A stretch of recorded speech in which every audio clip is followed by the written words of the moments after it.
राम राम जी सभी को जो भी मेरा वीडियो देख रहे हैं। मैं आप लोगों को कुछ बताना चाह रही हूँ। मैं राजस्थान पुलिस में सर्विस करती थी। मैं 2003 के बैच की हूँ और मुझे निकाल दिया गया था रिटर्न फिजिकल सभी करने के बाद। उसके बाद मैं हाई कोर्ट से सर्विस लगी, तो मेरा संघर्ष वहीं से शुरू हो गया था। जो मैं पहली बार कोर्ट से सर्विस लगी और हरियाणा नाम नहीं लेते थे, अधिकारी हरियाणा वाली बोलते थे। मैं बीएड की हुई बंदी, हमेशा मैंने 12 साल संतरी ड्यूटी की है और राजस्थान की लड़कियां 8वीं पास भी हमेशा ऑफिसों में रही है। देखो जी, जातिवाद क्षेत्रवाद होता है। हम पाकिस्तान से कहां तक लड़ेंगे जो हमारे यहाँ इतना जातिवाद क्षेत्रवाद है। मेरी 9 साल की नौकरी बीकानेर की है। उसके बाद मैं ट्रांसफर दिल्ली आ गई 8 तारीख से। फिर वहां आरपीएस थे शंकर साई, वो 11 से मेरा पीछा करने लगे थे। और एक औरत का पीछा एक अधिकारी क्यों करता, आप लोगों को पता ही है, मैंने पूरा इस पे डाल रखा है। तो मैं ड्यूटी करती तो भी मेरी एब्सेंट डाल देता, मुझे बुलाता, लुंगी बांध के बुलाता, एक जांग पे से लुंगी हटा देता, बच्चों को वहां रखता, कांस्टेबल वहां काम करते। मतलब बड़ी गंदगी फैला रखी थी। मतलब मैं यहाँ का राजा हूं, तुम पर जाओ, मेरे पैर दबाओ। तो मेरी कंपनी का चार्ज उनके पास आता तो बकवास करते हो। मेरे हाथ पे चोट लग गई तो मेरी एब्सेंट डाल दी और मेरे से काम भी करवाता। मैं ममता जी के पास गई, ममता शर्मा जी ने महिला आयोग, तो उन्होंने मेरी आमद करवाई। तो फिर उमेश जी आ गया आईपीएस, तो उनके सामने भी इन्होंने क्या किया, मेरे हाथ पे चोट लगी हुई थी तो भी बंदा मुझसे मैस में काम लेता और फिर भी मेरी एब्सेंट डाल दिया कि आपका हाथ टूटा, आप जाइए, क्योंकि जो चाहता था उसको मिल नहीं रहा था। तो भेजो, देखो आप, लाइट ड्यूटी है, एड्स वालों के लिए लाइट ड्यूटी है। वहां जो उल्टे कर्म करके मर के आती हैं उनके लिए लाइट ड्यूटी दे रहे हैं। मैं नाम नहीं लेना चाहती किसी लड़की का। और मैंने विदाउट पे रहकर मेरे बच्चे को पाला है। और फिर बंदा मेरे को इतना, फिर दत्ता साहब ट्रेनिंग में चले जाते 15 दिन, फिर मेरी एब्सेंट डाल देता, फिर मेरे को बुलाता। फिर मैंने दत्ता साहब को फिर से बोल गया, दत्ता साहब बोले मैं आ जाता हूं, तब तक तो अपने घर है। दत्ता साहब ने जैसे CLPL मेरा मेडिकल करके वो कर दिया। फिर मेरी सर्जरी होने वाली थी तो मैं मेडिकल से आई तो बंदा फिर मेरे को टोर से, मतलब 11 से लेके 14 आ गया। और आप कर रहे हो ना पेपर आउट की बात, हरियाणा राजस्थान ये वो, तो मेरी बटालियन में पेपर आउट हुआ था। महिला कांस्टेबल ने अपनी बहन के लिए पेपर लिया, भाई के लिए लिया। उसकी बहन 8 RAC में अभी भी पोस्टिंग है उसकी, और उसने अपनी बहन के लिए पेपर लिया। बहन 2,40,000 रेट था उस टाइम। फिर भाई के लिए लिया। अब उसका भाई लगा है या नहीं वो मुझे पता नहीं, लेकिन हाँ उसकी सिस्टर लगी है और वो अब हौलदार भी बन चुकी है। एक ने अपने भाई के लिए लिया, उसने तीसरी बार ट्राई कर रही थी अपने भाई के लिए। तो मतलब पेपर आउट था। एक आप बात बताइए, पेपर आउट बटालियन में था, इसकी इच्छा पूरी मेरे प्रति नहीं हो रही थी। इसने मेरे को बोला, राजेंद्र प्रसाद ने, कि तन मन धन से मैं तेरे लिए तैयार हूं। मैंने कहा श्रीमान जी, गवर्नमेंट 72,000 देती है, बहुत है पैसे। और रही तन और मन की बात, तो मेरी फैमिली है, मुझे आपकी जरूरत नहीं है। हम यह सर्विस करने आए हैं, अपनी इज्जत बेचने खिलवाड़ करवाने हम नहीं आए हैं। तो बोला मैडम आपके घर वालों ने बताया नहीं क्या एक महिला कांस्टेबल की क्या औकात होती है, तो आप भी बताइए महिला कांस्टेबल की क्या औकात होती है। फिर उमेश जी ट्रांसफर चले गए, इन्हीं की जाति के आगे शंकर साई। अब तो ये पूछो कि पूरा राजपाट इन लोगों का हो गया। फिर दोनों ने मुझे टॉर्चर करना शुरू कर दिया। सर्जरी होने वाली थी, नहीं मेरे को CL दी, नहीं PL दी, नहीं मेरे को मेडिकल दी। और 8 RAC में ऐसी ऐसी लड़कियां जिन्होंने वर्दी नहीं सिलवा रखी थी। मैं तो 8 साल पीछे से ड्यूटी करके आई हूँ, 2 चुनाव ड्यूटी की है, उस ड्यूटी की है। और मैंने गढ़साना किसान आंदोलन ड्यूटी की है 1 महीने, और VIP ड्यूटी की है, वहां हमारी PT परेड।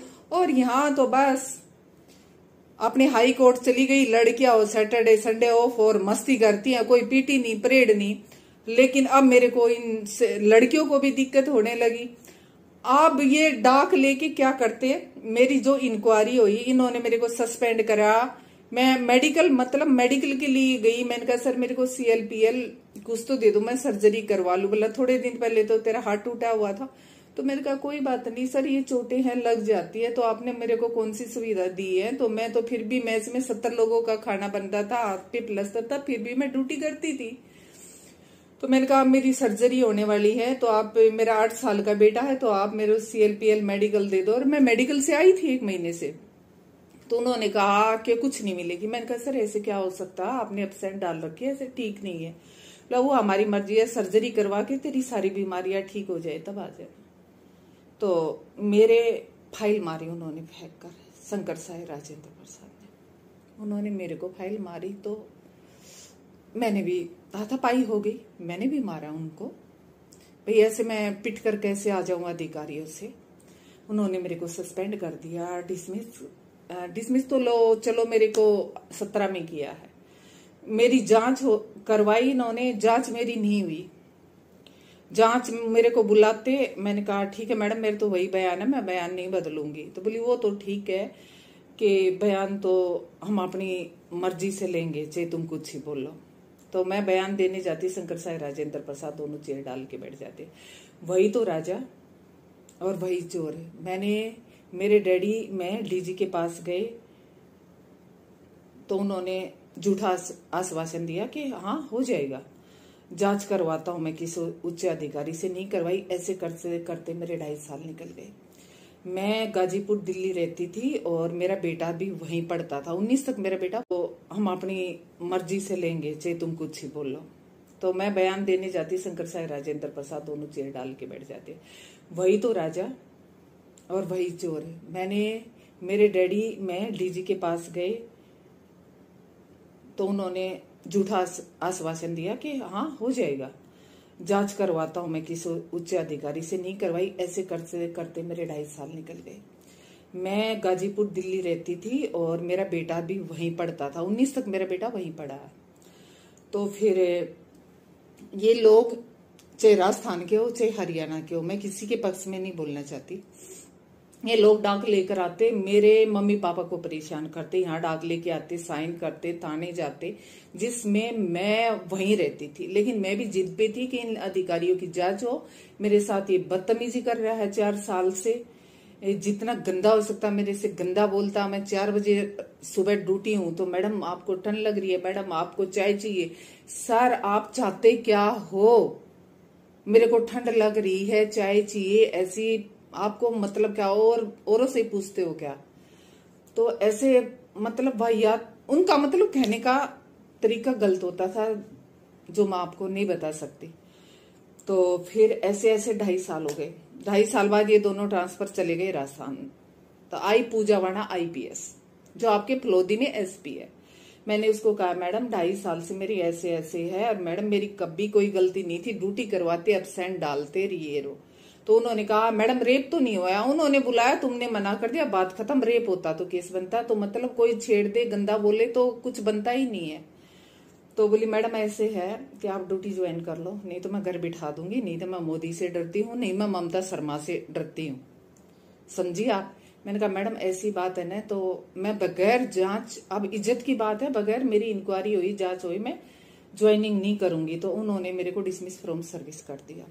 और पूजा वाणा ने मतलब उनका बोलने का लहजा इतना गंदा था कि मैं तुम्हारे बाप की नौकर नहीं हूं, मैं जांच करूं। सुनिए IPS पूजा वाणा, आप मेरे बाप की नौकर नहीं हो ना, तो मैं भी आपके बाप की नौकर नहीं हूं, ठीक है। हमें गवर्नमेंट पे देती थी, हम तब ड्यूटी करते थे। और जैसे SI भर्ती में है, मेरे को लगता है कि तू भी एक वाहियत घटिया औरत है, फर्जी ऐसे पेपर खरीद के IPS बनी है, तेरे को पता नहीं है क्या। इसने मेरे से वो रंजिश निकाली है, GPF LIC सब कुछ मेरा जमा कर दिया गया।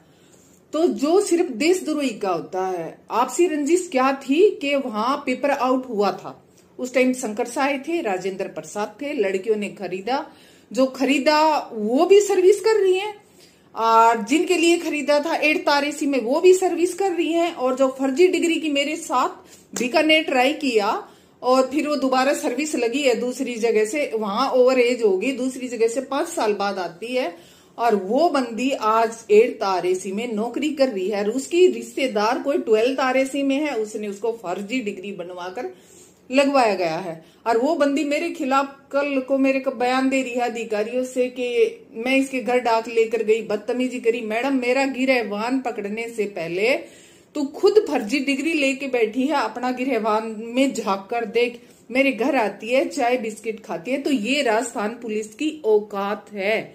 और SI वाला बिल्कुल सब्जी के रेट में पेपर बिका। और मैं राजस्थान के मुख्यमंत्री जी से एक बात पूछना चाह रही हूं कि आप राजस्थान पुलिस को क्यों बचा रहे हो? जो पेपर आउट हुआ है SI का, क्या राजस्थान पुलिस का हाथ नहीं है इसमें? है। और राजस्थान पुलिस को बिल्कुल बचा रहे हैं। बच्चों के साथ बिल्कुल अन्याय हुआ है। मेरी 12 साल की नौकरी थी और 8 साल मुझे आज कोर्टों में घूमते हो लिए, क्योंकि अधिकारी राजस्थान के, जनता राजस्थान की, जो भी था राजस्थान के, और जिन लोगों ने मेरे खिलाफ गवाही दी, क्या उनका एक का भी बयान कोर्ट में हुआ? मैं 4 वकील बदल चुकी हूं, लेकिन मेरा फैसला अभी तक नहीं आया। मुझे 8 साल हो गए। मेरा बेटा 8 साल से आज 17 साल का हो गया। मैंने मेरा गुजारा कैसे किया है, मेरे बच्चे को कैसे पाला है? मैंने राजस्थान के मंत्रियों के पास भी फोन किया। एक बार तो मेरा फोन उठाते हैं, वो बात करते हैं, हरियाणा का नाम लेते ही वो फोन काट देते हैं, क्योंकि उनको वोट नहीं मिलता। ये वोटों पे काम करते हैं। ये वहां जाते हैं भीख मांगने जहां इनको वोटें मिलती हैं। मैं हरियाणा से थी। ये तो मेरे को एक बार किसी मंत्री ने बोला, भाई हम तेरी हेल्प क्यों करें, तू हमें क्या देगी, तू तो हमें वोट भी नहीं दे सकती। अरे सर, इंसानियत तो रखो, फिर बोलोगे पाकिस्तान ने ये कर दिया, बाहर बच्चे गए थे, ये होगा। तुमने तो इंडिया के अंदर ही पाकिस्तान बना रखा, क्षेत्रवाद, जातिवाद। अब वो मेरे लिए था ना, तो वहां तुम्हारे बच्चों का भी नुकसान हुआ है ना। पेपर आउट हुआ है। अब पेपर आउट में शंकर साहे, राजेंद्र प्रसाद और जो महिला कांस्टेबल, मैं उनको उठवा दूंगी। और पेपर आउट जो फर्जी डिग्री वाली है, तो मोदी जी आप बोलते हो बेटी बचाओ बेटी पढ़ाओ। हमारे परिवार ने तो बेटी भी बचा ली, बेटियों को पढ़ा भी लिया, लेकिन आपके पुलिस ने, मंत्रियों ने क्या किया हम लोगों के साथ? मेरी 12 साल की नौकरी छीन ली। मेरे को 4 साल तो डिप्रेशन में निकलते हो गए। लेकिन मैं इसको कैसे प्रूव करूं कि भाई पेपर आउट हुआ था? वो तो जो चाहते थे अधिकारी चाहते थे, लेकिन मैं उनको खटकने लगी थी, क्योंकि मैं पेपर आउट के बारे में जानती थी। तो इस रंजिश में LIC, GPF सब कुछ जमा कर दिया गया मेरा। कहाँ का न्याय है ये? राजेंद्र प्रसाद, शंकर साहब, पूजा वाणा को कुछ मिला है ना उसमें, तभी पूजा वाणा ने मेरा LIC, GPF मेरे को मरने को मजबूर कर दिया। लेकिन पूजा वाणा जी, मैं आज भी जिंदा हूं और मेरा बेटा 17 साल का हो चुका है। मेरे बेटे के मुंह से निवाला, मेरे मुंह से निवाला छीना है तूने, तो कभी तेरा निवाला छीने ना मेरे बेटे की बद्दुआएं याद कर लेना। तूने कितना बुरा किया। पेपर आउट शंकर साय ने किया, राजेंद्र प्रसाद ने किया, खरीदने वाली लड़कियां, सभी। क्या बताऊं? जितना बताऊं उतना ही कम है इन लोगों के लिए।